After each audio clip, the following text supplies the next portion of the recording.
We're gonna go into the bag, like action shots of us. Daniel's son, this is your bag on Easter Sunday. Let's see what's in here. Let's see what we have in here. Ooh, what is this? What is it? What is it? How do you use this? What is this? How do you use it? It goes to this piece right here. He lives. Hello? Leave it to the kids, right? To think everything's a phone. It actually goes like this. He lives. This is in his bag for this Resurrection Sunday. Our service today, right? Look, Daniel, some snacks in here. Okay, that's enough. I want one. It's for the kitty bag, honey. I don't care. Okay. I'm the kid. You are a kid. Yeah. You're a 66-year-old kid. Big Yeah, as 6 times 6. Give me the. There's only one in here, honey. Well, give me half of it. He's eating all our food. He's not eating. He is not. You say some of the finest things. Okay, this is enough. Come on, babe. Let's go. You can't be saying all that stuff on camera while we're recording. Okay, so here you go. You're welcome. Teachers, thank you. He needs a snack, some water. Okay, so this is what we were talking about earlier. That's why I don't eat any meals, because he eats junk all day long. He doesn't eat junk all day. He just had a. You wanted some of the junk.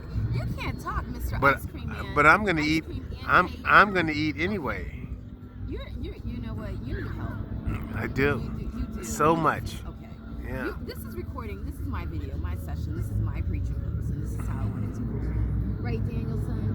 Right, Danielson. Okay, so this is what's going on, right? I just wanted to do a quick preaching post. My husband is actually being the cameraman for me.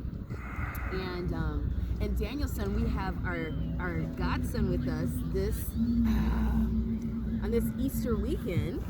Danielson, say hi to the people. You say hi. You wave out the crayon. Say hi to the people. Hi. Hey, isn't he cute? Look at him. He has his hat on. His mom sent him with this cute outfit for Easter with this hat. What's wrong? What's going on? Oh, you want your phone back. You want your crayons back. Okay, here you go. There you go. So you know what? This is our first time keeping him, and I just had to record this revelation. It's our first weekend keeping him, and I just had this revelation of what Matthew 18 was talking about when Jesus had this conversation about. Is it recording, honey? Is the camera actually moving? I'm sure it is. I hit the button. Numbers? Yes. You see the numbers Yes. moving? Okay, Yes. and the dot is red. Okay, so it's really recording. It's recording. Okay, I just because it took a while.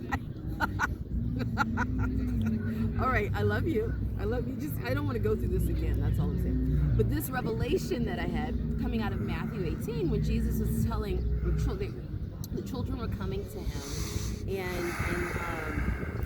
and the people were trying to hold him back. You know, it's Jesus. We don't bring the children. But Jesus told them in such a loving manner. He said that the kingdom of heaven is theirs. And actually, to be quite honest with you guys, if you do not come in with their likeness of faith, if you don't come in with this childlike type of faith, that's the only way you're not going to enter the kingdom of heaven, if you don't come in with this childlike faith. And so the only way to enter a spiritual realm and walking with God and living in the ways of God every day is through his kingdom. That is the way of life here on earth as a Christian. So I got a revelation in this, right? This person right here, look how small he is. I don't know if you can see, we're in the nation's capital in the mall, so I don't know, he probably looks pretty much of a giant standing with the Capitol in the background. But he's such a tiny person, right?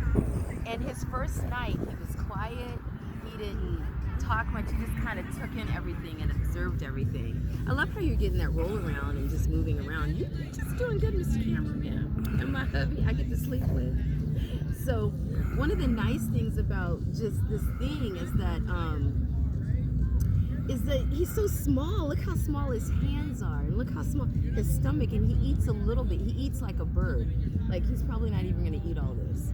So, but he took on me and Kamau, and he just trusted us. I like to look at like the relationship of the natural family as a relationship with God, like how we relate to God. Like if we're made in the image of God, and the way he loves us is like a family of God. I look at the Father as being God, and I look at the mother as being the Holy Spirit, and the production or the offspring as being Jesus Christ, the Son of Man, the Son of God. So that's how we are to see ourselves. And so what I found very interesting, his childlike faith, he took whatever Kamal tells him to do, he does it. He doesn't question it. He doesn't second guess it. He doesn't wonder if it's gonna work. He doesn't try to figure it out himself. He just trusts the word that the Father is giving him. And he does the same thing with me. He always wants to be around me. He wants to hang out with me. And that's how I even am with the Holy Spirit. Like, I always want to be around the Holy Spirit. I always want to hang out with Holy Spirit and just commune and be in the presence. Why? Because he's having a good time. And that's likewise with me. So I just thought this was just such a great revelation in how we're to respond in relationship to the Father, and how it is to come in like a child. Like, even when I bathe him and I wash him, he just trusts that I'm going to take care, and I'm always have his best interests in mind, which I do. What was one of the things I said earlier you think I need to add or contribute? Like, because I was talking about the dog. Oh yeah, that was great. The dog. So with the dog, what I found very interesting, we have those of you that know, you follow our channel, follow this on my blog. I have an Airedale. We have an Airedale who's about 100 pounds, and he's fierce and fearless, and but his bark it sounds worse than his bite. So, but he loves the children, and and sometimes all he wants to do is lick and all that stuff and cuddle and sniff you, and he just comes up. So when he saw Daniel's son, he saw a new friend, because he thinks he's a boy himself. So when he saw Danielson, and he's about the same height as Danielson when he stands up, so it was a little intimidating to him, and so Danielson was a little afraid at first dealing with him, because he was so big, and he's like, who's this dog coming at me? He could bite me and eat me up.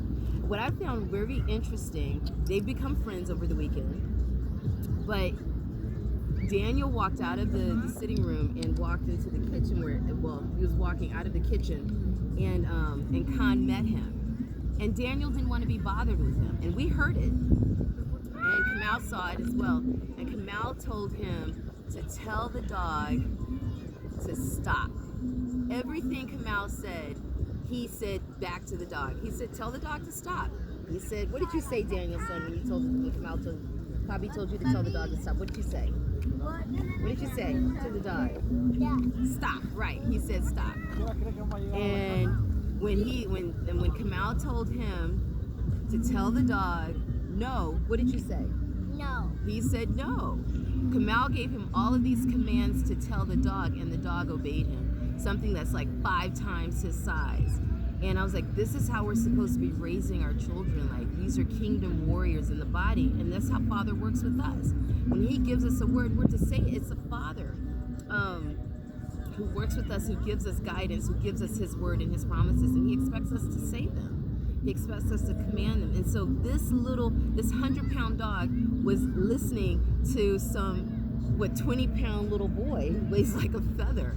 Because that's how we're designed, is to always to have this power and authority in the kingdom.